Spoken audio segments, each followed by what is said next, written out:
सनातन की अलख जगाते हुए समन्वय सनातन संस्थान ट्रस्ट वृंदावन के अनंत विभूषित श्रद्धेय श्री नीरज नयन महाराज जी इन दिनों झीलों की नगरी भोपाल के राजीव नगर ए सेक्टर में श्रीमद् भागवत ज्ञान सप्ताह यज्ञ के तहत श्रीमद् भागवत कथा का श्रवण लाखों भक्तों को करा रहे हैं।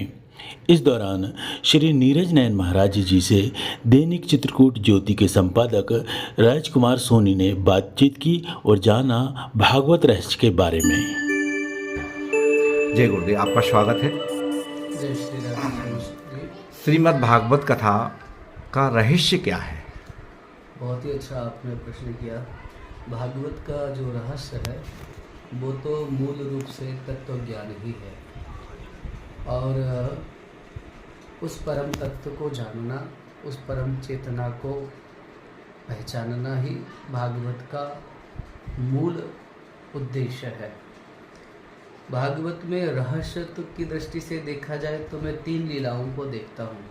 एक चिरहरण की लीला, माखन चोरी की लीला और रास की लीला। ये अति गोपनीय और रहस्यमयी लीला है।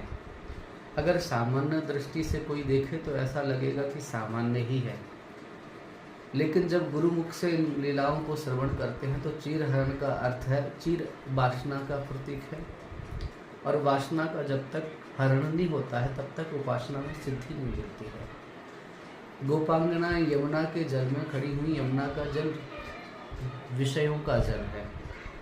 विषय रूपी जल में खड़े होकर के कृष्ण प्राप्ति की लालसा करना ही जीवात्मा की दुर्बलता है। वो विषय को भी नहीं छोड़ना चाहता है और परमात्मा को भी पाना चाहता है। अनादिकाल से यही जीव की सबसे बड़ी समस्या रही है और इस समस्या का समाधान परमात्मा ही कर सकते हैं। अतः उन्होंने चीर अर्थात वासना का हरण करके उनको अपनी दिव्य अनुभूति कराई। तो एक तो ये रहस्य है भागवत का। दूसरा भागवत का जो रहस्य प्रकट होता है वो होता है माखन चोरी की लीला में। माखन चोरी की लीला को अगर हम देखें तो लगता है कि बस भगवान श्री कृष्ण चोरी करते हैं, पर वो चोरी नहीं है। माखन हमारे यहाँ रामचरितमानस में संत के हृदय को नवनीत कहा गया है। संत हृदय नवनीत समाना, कहा कवन पर कहीं न जाना। तो भक्त का जो हृदय है, उसका जो मन है, उसकी बुद्धि है, उसके चित्त है, इन सबको जो कृष्ण बलात् हरण कर लेते हैं, बलात् अपनी ओर खींच लेते हैं, यही चीरहरण है। और रास क्या है? जो रस रूप स्वरूप परमात्मा है वो जीवात्मा के साथ नृत्य कर रहा है। रास में एक सीधी सी बात कह दूंगा एक छोटे से वाक्य में, कि जब जीव के मन में भगवान से मिलने की इच्छा होती है तो उसमें होता है रस, और जब परमात्मा के मन में, ईश्वर के मन में जीव से मिलने की इच्छा होती है तो होता है रास। कई युगों से गोपांगनाओं के, वामांगनाओं के, उन ब्रज बधूठियों के, ब्रज ललनाओं के मन में कितना चिर अभिलषित संकल्प था कि हमें श्री कृष्ण की प्राप्ति हो, कृष्ण का दर्शन हो, लेकिन नहीं हो रहा था। लेकिन एक समय उनकी साधना की परिपक्वता हुई, घटित हुआ उनके जीवन में। तब ऐसा हुआ कि अभी तक भक्त व्याकुल होते थे भगवान से मिलने के लिए, एक दिन उस साधना ने परमात्मा को विकल कर दिया, व्याकुल कर दिया। तो जो निर्गुण निराकार है, निरीह है, निर्विशेष है, निरुपाधिक है, जिसको अमना कहते हैं, तो अमना से वो फिर अलौकिक मना हो गए हैं। और सुखदेव जी महाराज कहते हैं, भगवान अपिता रात्रि ही शरदोत्फुल्ल मल्लिका भिक्षरंतुम मनश्चक्रे योग माया उपाश्रिता। मनश्चक्रे का अर्थ है कि वे मन रहित हैं, लेकिन आज गोपियों से मिलने के लिए उन्होंने मन बनाया, संकल्प किया। तो ये 3 लीलाएं अलग अलग रहस्य की हैं।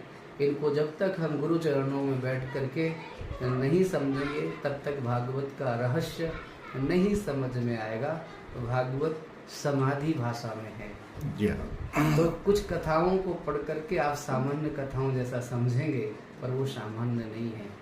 सामान्य लगने वाली भी वे कथाएं असामान्य हैं। चंचल श्री कृष्ण का स्वरूप उसका चिंतन जो करेगा वो अचंचल हो जाएगा। कृष्ण की चंचलता चंचलता नहीं देती है। जो लोग कहते हैं कृष्ण के भक्त चंचल होते, नहीं, वे जो कृष्ण की उपासना करते हैं उनकी चंचलता खो जाती है।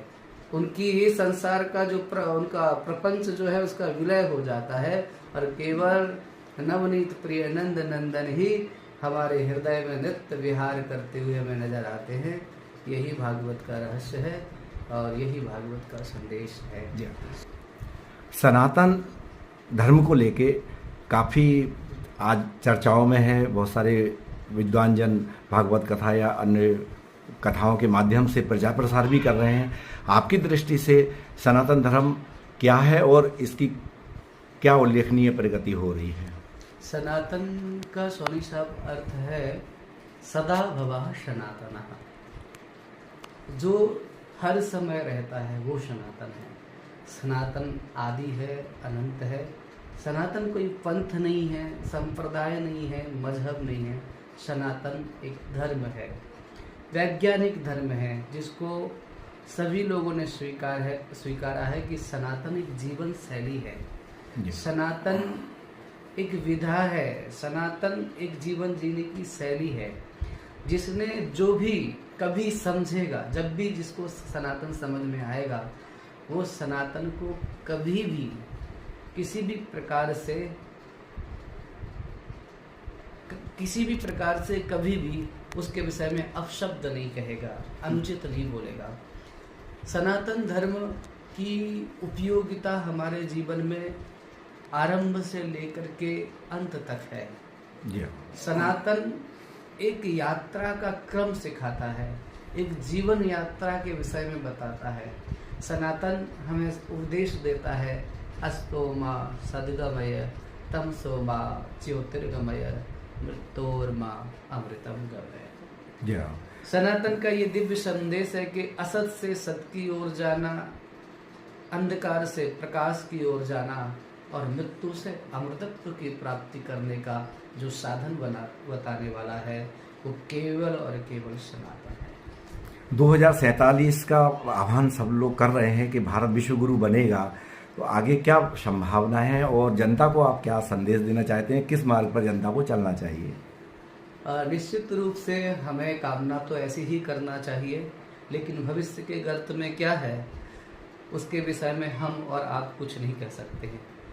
हम भी यही कामना करेंगे कि भारतवर्ष विश्वगुरु बने, लेकिन उसके साथ साथ जनमानस को मैं ये संदेश देना चाहता हूँ कि भारत विश्वगुरु तभी बनेगा जब आप सबका जीवन पवित्र होगा, हमारे अंतःकरण पवित्र हो, हम एक दूसरे के मंगल की कामना करें, शासन प्रशासन पर ही सब बातें न छोड़ें, कुछ अपनी जिम्मेदारी भी निभाएं। हमारे यहाँ कुछ भी घटित होता है तो हम शासन प्रशासन को गालियाँ देने लग जाते हैं, लेकिन जब हम रोड पर निकलते हैं और कचरा फेंकते हैं तब हम ये भूल जाते हैं कि हमारी जिम्मेदारी क्या है। हम कहीं पॉलीथीन फेंक देते हैं, कहीं केले के छिकले फेंक देते हैं। तो हमें शासन प्रशासन और अन्य लोगों को सिखाने से पहले स्वयं सीखना पड़ेगा।